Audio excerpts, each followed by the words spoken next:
அப்புறம் அவங்களோட போக்கு எப்படி போச்சுன்னு பார்த்தீங்கன்னு வச்சுக்கோங்களேன். என்னோட பர்சனல் எக்ஸ்பீரியன்ஸில் என்னோட ஃப்ரெண்ட்ஸ் சர்க்கிளில் நான் பேசின சில சாமானிய மக்கள்கிட்டலாம் வந்து நான் பேசி தெரிஞ்சுக்கிட்ட வரைக்கும் நாம் தமிழர் கட்சிக்கு 2 வாட்டி ஓட்டு போட்டேன், 3 வாட்டி ஓட்டு போட்டேன், ஆனால் அவர் வந்து ஒரு சீட்டு கூட ஜெயிக்கல அப்படின்ற சலிப்பு மக்களுக்கு வர ஆரம்பிக்குது. மக்கள் நாம் தமிழர் கட்சி மேலே இருக்கிற மிகப்பெரிய குற்றச்சாட்டு என்னன்னு பார்த்தீங்கன்னா, இவரது வெறும் பேச்சாக தான் இருக்குது, செயலே இல்லை. நல்லா பேசுகிறாரு, இவர் வந்தால் நல்லா இருக்கும் அப்படின்னு நினைக்கிறாங்க. இவரை வர வைக்கிற அல்டிமேட் அத்தாரிட்டி மக்கள் தான் அப்படின்ற அவேர்னஸ் மக்களுக்கு இல்லை. இவர் வந்தால் நல்லாயிருக்கும், இவர் நல்லா பேசுகிறாரு, அதெல்லாம் கொண்டு வந்தால் நல்லாயிருக்கும்னு நினைக்கிறாங்க. ஆனால் சீமானை வர வைக்கிறது நான் தான் அப்படின்ற அவேர்னஸ் மக்களுக்கு இல்லை. மக்களோட மனசில் நான் உங்களில் ஒருத்தவன் அப்படின்ற ஒரு மைண்ட் செட்டை மக்கள் மத்தியில் கொண்டு வந்திருக்கணும். அப்போ தான் மக்கள் இனிஷியேட் பண்ணி சீமானுக்கு ஓட்டு போட்டு ஜெயிக்க வைப்பாங்க. ஆனால் மக்களுக்கு என்ன சலிப்புன்னு பார்த்தீங்கன்னா, இவர் வெறும் பேச்சாக தான் இருக்குது, அது ஒன்று, அதில் சலிச்சிட்டாங்க.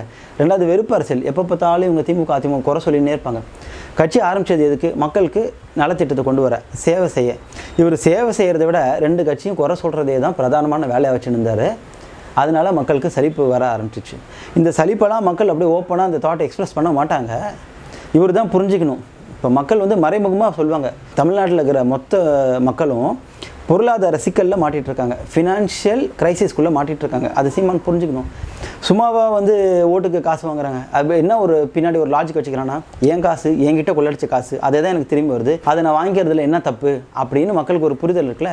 அது இவர் தான் வந்து அதில் ஒரு அவேர்னஸ் கொண்டு வந்துடும், ஒரு விழிப்புணர்வு கொண்டு வந்திருக்கணும். இவர் என்ன கொண்டு வருவார், ஓட்டுக்கு இன்றைக்கி செலவு பண்ணுறோம், நாளைக்கு கொள்ளடிப்பான் அப்படின்னு தான் புரிஞ்சுக்கிருக்காரு. அது ஒரு லாஜிக் தான். ஆனால் மக்களோட சைடில் பார்த்தீங்கன்னா, நான் ஃபினான்ஷியல் க்ரைசிஸில், நான் பொருளாதார சிக்கலில் மாட்டிகிட்ருக்கேன், நீ என்னை வெளியே எடு, அப்போ தான் நான் உனக்கு ஓட்டு போடுவேன் அப்படின்னு மறைமுகமாக சொல்கிறாங்க, மௌனமாக சொல்கிறாங்க. அதை வந்து நாம் தமிழர் கட்சி சீமான் புரிஞ்சிக்கவே இல்லை. இவர் மக்களே சாபம் விடுறதும் 2 கட்சியும் திட்டுறதும் இது மட்டுமே வேலையாக வச்சுட்டு இருந்தார்.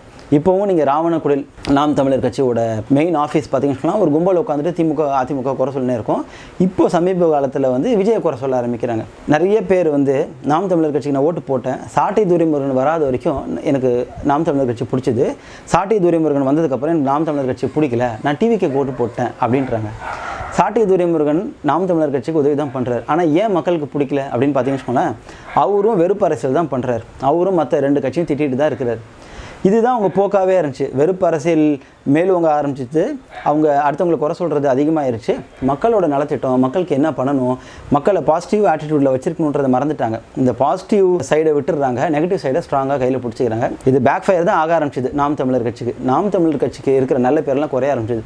இவர் கத்திட்டு தான் இருக்கிறாரு அப்படின்ற ஒரு சலிப்பு வர ஆரம்பிச்சிது. மக்களுக்கு சலிப்பு வந்திருக்கு, இம்ப்ரெசிவாக இல்லை, மக்கள் நம்மளோட கனெக்டடாக இல்லை அப்படின்னு நாம் தமிழர் கட்சி பார்க்க தவறிட்டாங்க. இது மிகப்பெரிய ஒரு பிரதானமான ஒரு குற்றம். மக்களோட கனெக்டடாக இருக்கணும். ஓகேங்களா?